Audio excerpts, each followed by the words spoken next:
the world's most vivid picture of life in ancient Rome emerges. A key part of that picture was hidden from the public until now. From its drinking cups to its street lights, Pompeii was swimming in sex.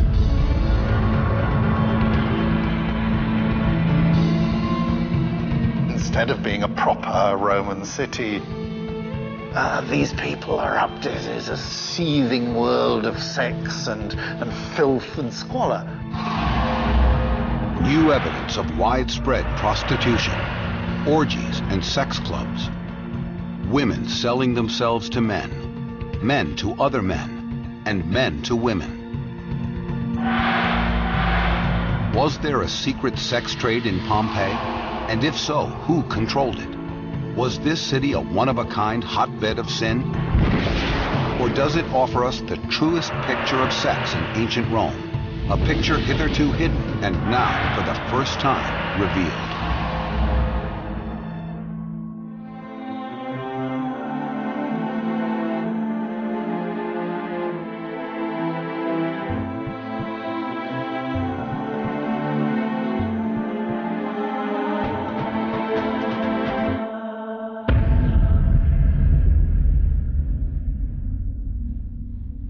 The sex life of Pompeii is a mystery, and like many mysteries, it begins with a cover-up. Here at the Archaeological Museum of Naples is a room called the Secret Cabinet. For hundreds of years, this room was locked and sealed. It contains relics and artwork from Pompeii considered too profane for public consumption. What could have been so shocking? Perhaps it was the dozens of erotic frescoes, the phallic street lanterns, the sexually explicit drinking cups, or the many representations of Priapus, the fertility god whose striking features pop up in artwork all over town. It was really difficult for people to come and be confronted with what ran against Christian morality of the day. And the sexual elements came out very starkly from a very early stage. There's a story told of how Charles III is having a wonderful sort of court picnic, and they're excavating and they bring up a statue, and there's great excitement among the court circle. And the statue is the famous one of Pan making love to a nanny goat. And there was horror among everyone. And the king said, right, excavation's closed. Even today, Pompeii's sexual artifacts provoke embarrassment and controversy. And these objects are just the tip of the iceberg. They reveal a more shocking side of Pompeii.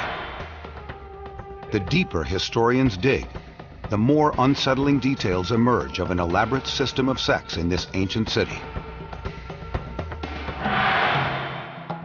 The clues are everywhere, from stone phalluses on public streets to crude graffiti carved into granite walls. They appear to reveal a population trading in decadence, perversion, prostitution, and sexual slavery. Professor Andrew Wallace Hadrill's groundbreaking research has forced us to rethink the way we look at the Roman Empire. Wallace Hadrill has uncovered secrets that the city itself didn't want to disclose. This isn't how a Roman city wanted to present itself to posterity, not the big public writings inscribed in marble and bronze, the great rhetorical statements that a city wanted to make about itself. These are the trivial scribblings that weren't meant to be heard. And we're allowed in on a conversation we weren't meant to hear. One message emerges very clearly. Pompeii was in the business of selling sex, and on a large scale. The action ranged from fast and inexpensive curbside sex to private sex parties with the Roman equivalent of call girls. But given that 80% of the population was poor, it's safe to say that most of the sex was quick and dirty. Professor Thomas McGinn is an authority on the economics of prostitution in ancient Rome. We're standing in front of a crib, a small room lying off of a street or an alley where a prostitute would have conducted business. The prostitute or her pimp would have been outside in the street soliciting customers, perhaps either directly in front or in a bar or some other place close by, bringing them through a patchwork curtain or a small wooden door into this room, where you see a stone bed with a stone pillow. In ancient times, there would have been a mattress, some cushions, perhaps, strewn over the stone in order to make it a bit more comfortable. 13 of these curbside cribs have been identified, all nearby Pompeii's 153 local taverns. But the undisputed central location for paid sex was here, on a main street in the center of town near the Forum and the marketplace. This is the Lupanara Grande, the oldest known brothel in the world. It's a treasure trove of information, not just about Pompeii, but also about human sexuality in the ancient classical world. Lupanara means den of the she-wolves, a Roman expression for a house of prostitution. When it was unearthed in 1862, pious Catholic authorities immediately sealed it off. They even plastered over many of its explicit frescoes. Until recently, this historical treasure remained closed to the public. It was finally opened in 2006, after an extensive renovation touched up its frescoes and restored the wooden beams and rafters burned away by lava nearly 2,000 years ago. There's nothing else like it on Earth. The Lupanara provides a window into the past that before could only be imagined. It's the only place in the world where you can actually see, smell, and touch the place where ancient prostitutes plied their trade. But how can we be certain this building was used solely for sex? There are probably three ways that people have traditionally identified sexual activity. The first is pornographic pictures, where you have a concentration of pornographic pictures. Maybe there's prostitution. Second, graffiti of an erotic nature. You've got the highest concentration of futuo, the Latin for eye, in the whole site. Over 100 occasions it's scribbled on the walls. And thirdly, structures. If you have a room shaped in such a way that all you can do is go to bed in it, and yet it isn't a bedroom part of a residential unit, this is an indication of a space made for the sale of sex. The thing about the Lupanara Grande, the big brothel of Pompeii, is that all these three criteria concentrate absolutely marvelously. Every detail of the building's design reveals what went on here. On the ground floor, we find 5 small rooms with stone beds. This floor probably appealed to walk-in street traffic. The customers of the brothel would have arrived first in the central corridor, off of which lie the rooms where the prostitutes worked. The corridor is decorated with a series of erotic panels, paintings that depict in an explicit way scenes of lovemaking. These were once thought to provide a menu of choices for the customers coming to the brothel. Various sexual acts are depicted in different paintings, and it was thought that you would go to one room or the other depending on what you preferred.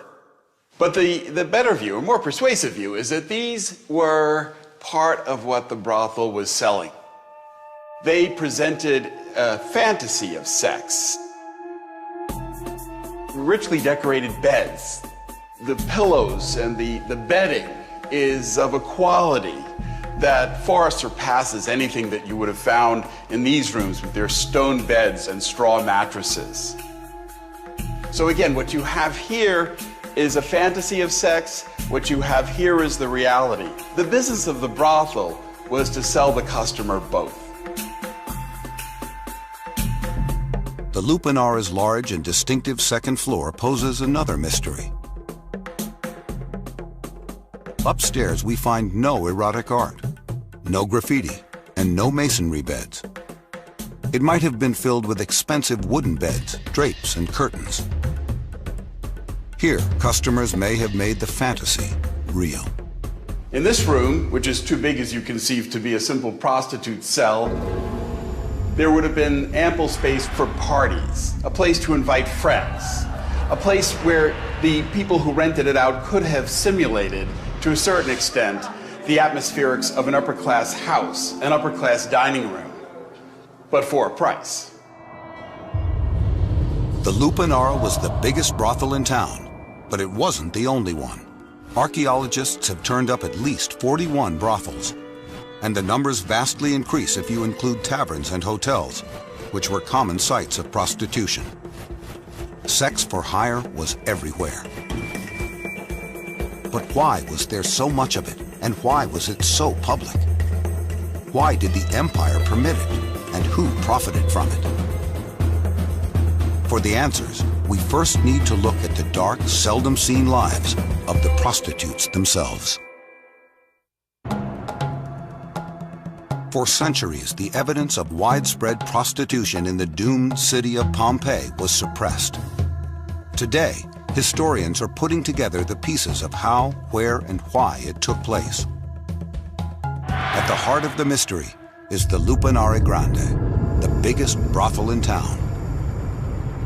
79 AD, the Lupanara opens for business, as it does every day, 9 hours after sunup, which is why the prostitutes here are called the Nonarii, the ninth-hour girls. Like prostitutes through the ages, they perform under assumed names. We know some of them from the carvings in the Lupanara's stone walls. They are called Calidrome, Cassa, Fabia, Fortunata, Nika, Januaria, and Myrtis, who specializes in oral sex. There are also male prostitutes known as Luperci. At the Lupanara, one goes by the name Maritimus. Graffiti here claims his specialties include servicing virgins. Some of the Luperci are gladiators turning tricks on the side. Gladiators are low on the social totem pole, but they are the sports stars of their day. And there are many accounts of elite Roman women taking them as paid lovers. There are also accounts of aristocratic women servicing clients for kicks, a dangerous pastime that can result in scandal, banishment, or even death if they are married. But most brothel prostitutes are slaves, taken from conquered lands stretching from Europe to North Africa and Asia. They are forced to do whatever their masters command. I think all we can say confidently about the prostitutes is that they will have been slaves. Naturally, their lives will have been really pretty squalid, as the life of any prostitute is likely to be. We can only use our imaginations, really, and we can only say that the sort of stories of misery that characterize the Eastern European immigrants who are effectively slave prostitutes in Western Europe at this time will have been not dissimilar to the stories of antiquity. Slaves are brought in from the far corners of the empire. The ones forced into prostitution trade on their exoticism. Many women dye their hair blonde or red and wear silks to accentuate their attributes. As the cult of Christ grows, Christian women are also interned into brothels as a degrading form of punishment. But some prostitutes are free women, turning tricks out of desperation. They are motivated by the same factors that lure men and women into prostitution today. This is one of the few high-paying careers available for the lower classes. Even a low-priced prostitute earns 3 times the wages of an unskilled male laborer. Then as now, the rate depends on age, skill, and desirability. At the low end, they charge 2 copper coins, the price of a loaf of bread. These women need many customers to make a profit. A high-end prostitute sees 1 or 2 clients a day and charges premium rates, up to 10 times as much. The male prostitute, at his best, earns a fraction of a woman's price. While their individual stories differ, collectively, these men and women fuel a powerful economic machine. Sex in the brothel here and elsewhere in Pompeii was relatively cheap, but it was a cash-rich business which could bring in a lot of income for, if not the prostitutes themselves, their exploiters. And who are these exploiters? The most obvious is the Leno, the pimp who runs the brothel with an iron hand. The Leno recruits the staff, sets the prices, enforces discipline, handles rent payments, and, when necessary, bribes the police. But usually the Leno doesn't own the brothel. Often he is a freed man, doing the bidding of others who hide in the shadows. The true owners are members of the upper classes, including well-born noblemen. They are motivated purely by profit. Most landowners have their money in agriculture, which at best yields a 6% return every year. Prostitution is a cash-only business with a higher profit margin, especially if you have slaves doing the work. But although profitable, it is not considered entirely respectable, so the owners keep a bit of distance from the business, even if sometimes that distance is only a few feet. A close look at the ruins reveals the kinds of people who were secretly behind this sex trade. The clues start with a carving in a road. So here, rather unusually, we find a phallus actually carved into the basalt of the street pavers. And this phallus is the delight of every tourist who passes here. And the story they all tell is that it's a pointer to a brothel, and that the brothel is 2 streets down on the left. Now, this is a crazy story, but how on earth can you tell that you're meant to go 2 streets down to get the brothel? It must refer to this house itself. One possibility is it's no more than a good luck sign. Phalluses were good luck signs. But the other possibility is that it indicates prostitution going on inside the house. To find out, let's go in. Okay, this house has got a respectable side and a less respectable side. Here, we're in the atrium area. We've come in off the main road, and that's the big street, the Via dell'Abbondanza. We've got the impluvium, a big space, typical of a grand Roman house, surrounded by bedrooms here. And here are some big reception rooms. And all this is a standard, respectable, really quite grand Roman house. But then tucked around the back is the other, seamy side of their activity. If we go through this little narrow passageway, we're back into the servants' quarters, let's say, of the house. This is probably the kitchen.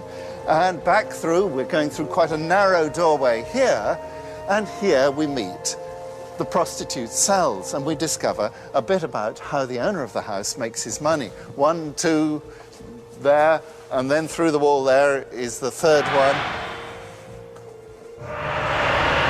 Here you've got a little entrance from the street, some stairs going up. So he probably rented out rooms. He may have had other girls working upstairs as well. He could have had half a dozen, quite easily. So on the sly, this guy is actually running a brothel.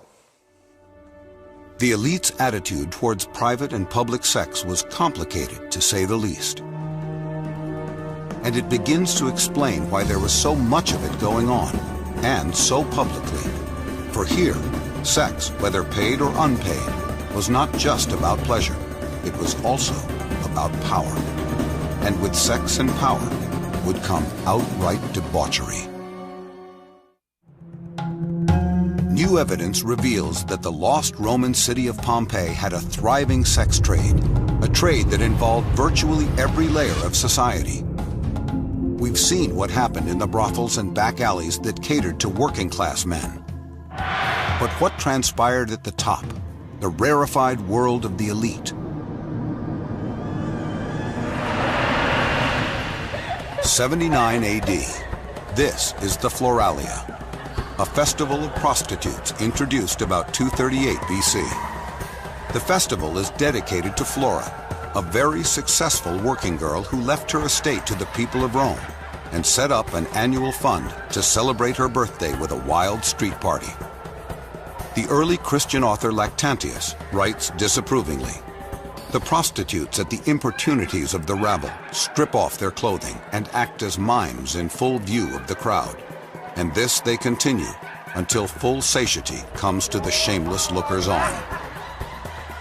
For upper-class men and moralists, this sort of display is considered vulgar. For them, sex should not be a free-for-all. It should be a carefully engineered statement of honor, strength, and power. The concept of honor was one which united both male and female virtues in the Roman world. For the males, manliness encompassed the ability to express power over one's own emotions and also to use that power to control others. In Roman literature, we often learn about sexual activity as merely an expression of power, whereby the person penetrating is the person who is in control and exerting a powerful identity, and the person who is being penetrated is the person who has lost control and who is therefore of a degraded status. Wives are immune from this degradation since their role is not primarily sexual but social. Marriages take place to preserve status, increase wealth. Many rarely have sex with their husbands, but should they take lovers, they must be discreet, because if caught, the wives will pay a heavy price. Adultery was often associated with the female perpetrator rather than the male, and since the head of a household, the pater familias, had the power of life and death over all members of his household, he was able to exert that power to punish his wife or foster political alliances. The Roman matron is a mother, a hostess, and manager of the household.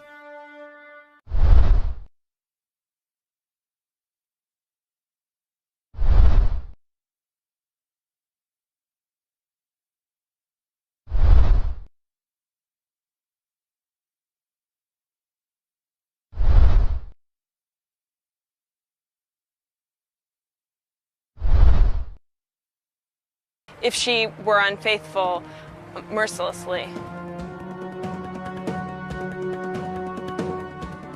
But according to the literature of the time, that doesn't slow them down. Upper-class women take lovers from all levels of society. They join in orgies, moonlight at brothels, and also hire prostitutes themselves.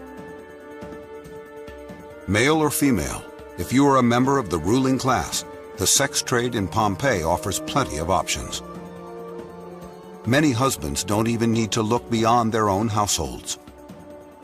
And there is this whole underworld of both slave girls providing sex, and even within family household providing sex, and ex-slaves providing a whole world of sexual services. This was certainly true of the higher levels of society. But what happened at the very top? The evidence at Pompeii shows us that some of the wealthiest citizens had urges that went far beyond sexually exploiting their slaves. In contemporary parlance, we'd call them swingers. I found 7 examples of explicit erotic art in the context of private houses that suggest not the presence of a brothel, but that of a sex club. The owner of the house would have invited his friends to party with him and women, presumably prostitutes, who were brought in for the occasion. Generally, the status of the owners of these houses was very high. We're talking about the elite of Pompeii. It may not be what everyone would have done, but it was not something that was illegal or open to even serious moral censure. But how do we tell the difference between a straightforward brothel and an elite private sex club? Historians look for clues, starting with accessibility. The harder it is to find the room, the more likely it was used for private entertainment. Now, this is the House of the Centenary, and it's one of the very grandest in town. A double atrium, a magnificent peristyle garden here, rich decoration everywhere, and you can be confident that this belongs to one of the people at the top level in town, one of the magistrates. And now I've left the great open spaces, the magnificent peristyle, winding down this little corridor, and we come into a completely secluded area of the house. And first into this area, and then into a little room off it. And this is a sort of antechamber. Notice that the decoration's very beautiful in here. It's at the level of the rest of the house. And then finally into the climactic room, which has got the pornographic scenes in it. And it's really interesting because the kind of scenes are exactly the same as those you find in the brothel, only that the quality of execution is very much higher. It's very hard to imagine the owner of this house allowing this room to be used as a brothel. Even if you think of it in economic terms, how much would you have to spend decorating this room like this? How many layings of prostitutes would you have to get your investment back? And look at this picture. You've got Hercules here with his club. There's the club of Hercules. And there are two little Amorini, two little Cupids. And they're saying, come on, Hercules, you can do it. He's laid down the club of his labors. He's having a rest. And it's time for some sex. And just in the same way, the master of the house can put aside his public face, his duties, and enjoy himself. This is his enjoyment room. But not just for him, because very interestingly, we've got a little window here, which means that people can look in and enjoy the spectacle of what's going on in the master's private romper room. But this room was not just for the master's use. Literature of the time tells us that sometimes the wives joined in, and that couples would stage private orgies to impress their guests. The historian Maximus complains about a wild party in 52 BC given by a landowner named Gemellus. To curry favor with local magistrates, Gemellus brought in 2 noble women and a well-born boy to join the fun. Maximus writes, "Bodies were shamefully compliant, destined to be the sport of drunken lust." But Maximus' real complaint was not so much the sex itself. It was the way Gemellus so openly used it for his own social and political gain. And that may be the key about sex in Pompeii, hidden from most Roman ruins. It was an instrument of wealth, a mark of power, and a tool for personal advancement. At every level of Roman society, sex was currency. And if one followed the money, it would lead in surprising directions, right up to the emperor himself. Sex for hire was available virtually everywhere in Pompeii. There was no zoning and no red light district. Prostitutes were available in the most public spaces in town, including the Forum, the hub of local government. The arches leading into amphitheaters were favorite pickup spots. These arcade dens were called fornicades, the root of the modern word fornicate. Prostitutes also plied their trade at the most public venues in ancient Rome, the baths. Roman baths were enormous pleasure palaces dedicated to the principle of enjoyment. Here, rich mingled with poor, united by the great leveler of universal nudity. It was by all accounts an erotically charged atmosphere. Food, drink, and sex were all for sale. Pompeii had 6 public baths that we know of. And like the brothels, explicit frescoes were part of the decor. In fact, the men's locker room contains the most sexually frank paintings in the whole of Pompeii. We're here in the suburban baths of Pompeii, and this room, which was only excavated in the 1980s, has caused enormous scholarly controversy ever since its excavation. The position of the room in the baths tells us that it should be the changing room, the apoditerium. But it has this most extraordinary decorative feature. You see a series of numbers going around. These numbers are on boxes, rather long boxes. And then above each box is a scene of sex. So what is going on here? And there have been various lines of interpretation. And one is that this is a kind of a witty jest, that when people left their clothes in particular boxes, they couldn't remember, was my box number 4 or number 5? But they could remember the position. Joke. And that interpretation has been very strongly contested by others who say, no, there is prostitution going on here. You need to look around the corner at this point where there's a door to some stairs going up the back. And there are a series of rooms up above us that could indeed be used for prostitution. All of this confuses modern observers. Two images emerge from Rome's ancient ruins. The one we usually see shows a civilization that lived by strict codes of honor and shame. But the ruins of Pompeii reveal a city steeped in sex. How could prostitution in Pompeii have been so open and widespread? The answer may lie with Rome's ever-changing heads of state. 44 BC, Augustus replaces Julius Caesar as the leader of the Roman world. Unlike Caesar, a pansexual playboy, Augustus has a more conservative agenda. Around 10 BC, he passes a series of laws that promotes family values. The elite can only marry within their class and must bear noble children.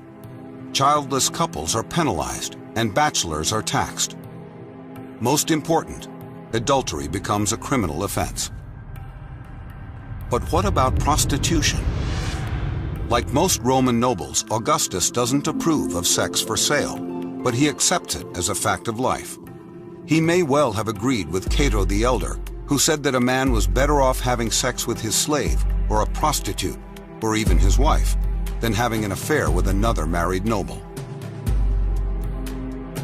Ironically, Augustus's morality laws caused the business of prostitution to boom. Paid sex and sex with household slaves become the simple and legal alternatives to adultery. There are prostitutes. There are slave girls. There are ex-slave girls. You can chase them as much as you like.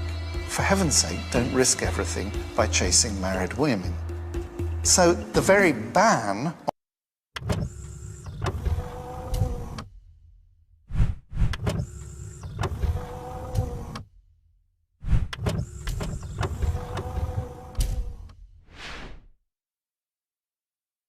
on adultery creates a necessity for prostitution. What the law on adultery did was to try to use prostitutes for the public good by essentially deploying them as a device to distract men away from respectable women. Respectable women would be protected thanks to the services of prostitutes. Because adultery was now illegal, it became important to know exactly who the prostitutes were, and so a system of registration was set up.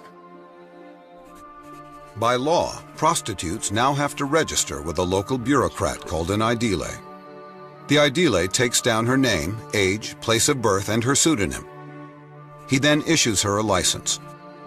Once entered, her name can never be removed. And along with registration, a strict dress code is enforced. First and foremost, a prostitute is not allowed to dress like a decent woman. She has to wear a man's toga and is not allowed the royal color purple or flowered cloth.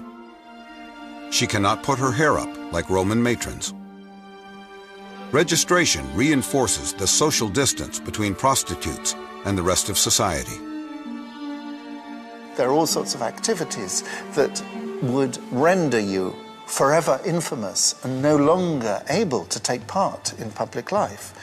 If you appeared on the stage, if you appeared as a gladiator, and if you had anything to do with prostitution. Initially, the empire got involved with the sex trade for moral reasons. It stayed involved for financial reasons. In 40 AD, the Emperor Caligula imposed a federal tax on prostitution, a tax that filled the coffers of the emperor and the empire. Because of the tax, it was now firmly in the state's best interest for prostitution to flourish. But the question remains, did this lead to Pompeii's hypersexualization? Did the system go off the rails here, creating a scandalous town, notorious for its sin and excess? Was Pompeii the sex capital of the empire? Or was there yet another city, even more extreme?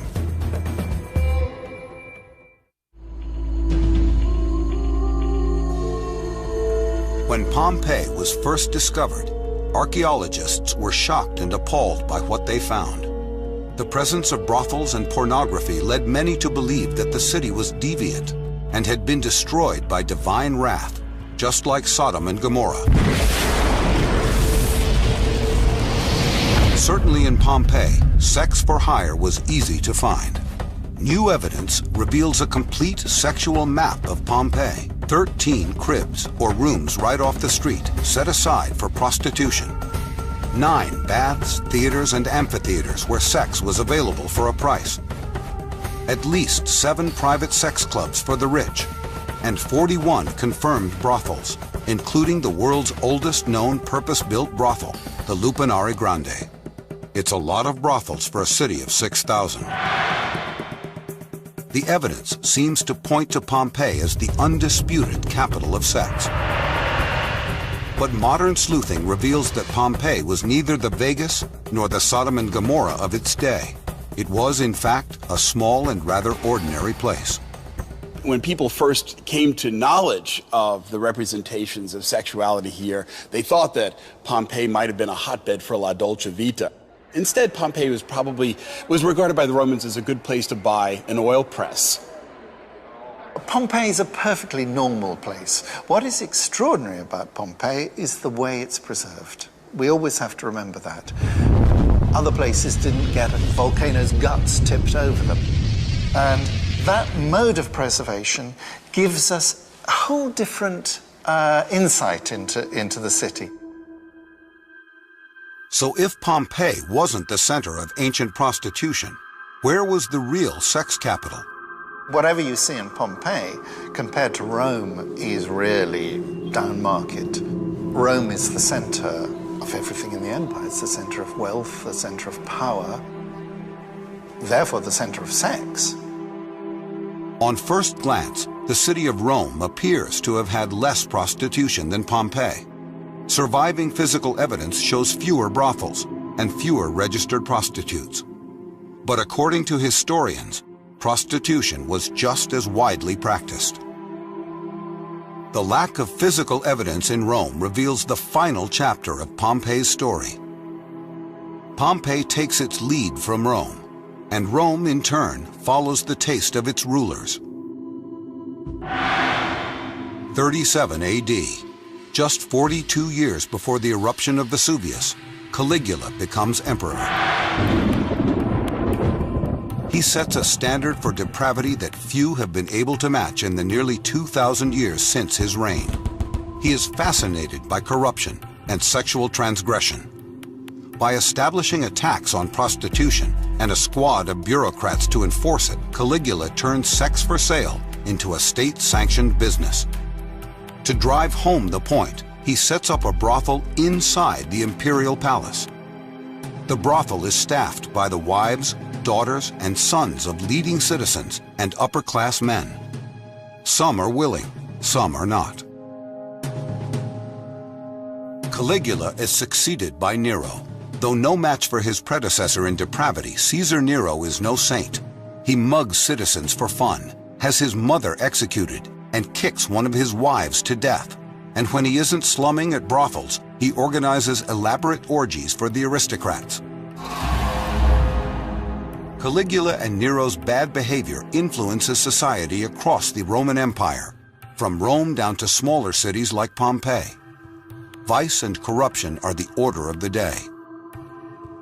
But in 69 AD, just 10 years before Vesuvius swallows Pompeii, a new ruler succeeds Nero, and things begin to change. Pompeii's suburban baths hold an important clue to this cultural shift. Carbon dating reveals that the wildly explicit illustrations in the men's changing room were covered up 3 years before Pompeii was destroyed. What to me is the most important feature is that these things have been overpainted. And that means that at some stage they thought it was really not acceptable to have these images on show. And it makes sense that after the fall of Nero, when the new emperor Vespasian brings in a sort of new morality, they cover things up. The conservative shift taking hold in Rome is just starting to affect Pompeii when Vesuvius freezes the city. It is a pivotal moment, just after the most decadent period of Roman history has ended. Pompeii's hothouse atmosphere of sexual goods and services was normal for that time. Had the city survived another 20 years, we might have found fewer examples of ancient erotica. But the business of prostitution would still have been in place. It was deeply ingrained, not just in Pompeii, but all of Roman society, and history shows it remained that way for centuries to come. Pompeii gives us an unequaled snapshot of a pivotal time in which sex for hire played many roles in the pragmatic Roman world.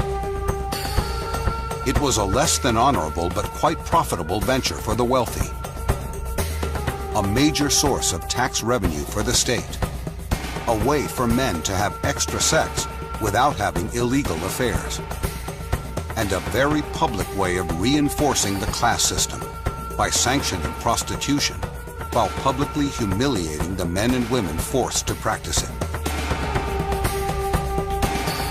Pompeii's sex trade reflects all the contradictions of Roman society, its rationalism, its brutality, its passion.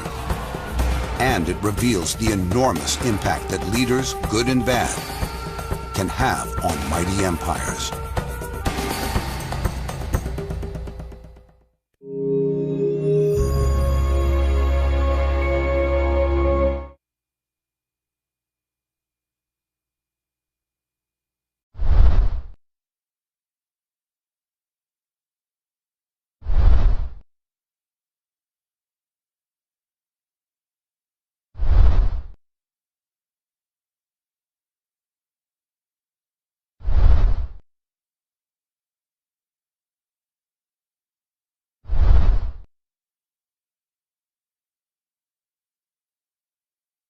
Powerful identity, and the person who is being penetrated is the person who has lost control and who is therefore of a degraded status. Wives are immune from this degradation since their role is not primarily sexual but social. Marriages take place to preserve status, increase wealth, or foster political alliances. The Roman matron is a mother, a hostess, and manager of the household.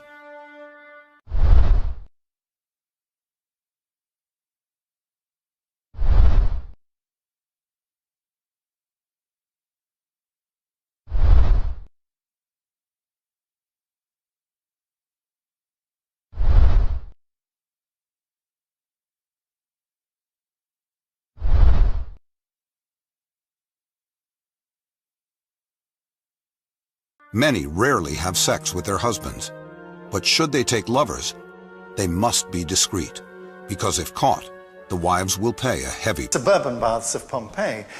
And this room, which was only excavated in the 1980s, has caused enormous scholarly controversy ever since its excavation. The position of the room in the baths tells us that it should be the changing room, the apoditerium. But it has this most extraordinary decorative feature.